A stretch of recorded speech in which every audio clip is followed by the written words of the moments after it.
Star plus के total 9 serial की report of the week 3 के बारे में इस वीडियो में मैं आप लोगों को बताने वाली हूँ। 9 नंबर पोजीशन पर है माना कि हम यार नहीं सीरियल का टीआरपी रेटिंग है 0.6 रेटिंग पॉइंट। 8 नंबर पोजीशन पर है तोड़कर दिल मेरे सीरियल की ओपनिंग टीआरपी है 0.8 रेटिंग पॉइंट। 7 नंबर पोजीशन पर है शहजादी है तू दिल की, इस सीरियल का टीआरपी रेटिंग है 1.0 रेटिंग पॉइंट। 6 नंबर पोजीशन पर है झनक सीरियल का टीआरपी रेटिंग है 1.2 रेटिंग पॉइंट। 5 नंबर पोजीशन पर है आरती अंजलि अवस्थी का टीआरपी रेटिंग है 1.3 रेटिंग पॉइंट। 4 नंबर पोजीशन पर है रिश्ता क्या कहलाता है का टीआरपी रेटिंग है 1.7 रेटिंग पॉइंट।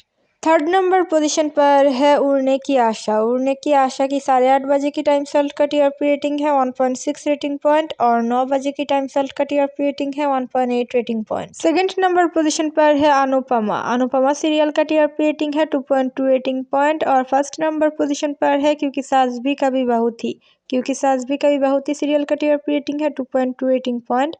स्टार प्लस की कौन सी सीरियल है आपकी फेवरेट, हमें कमेंट पर बताइए।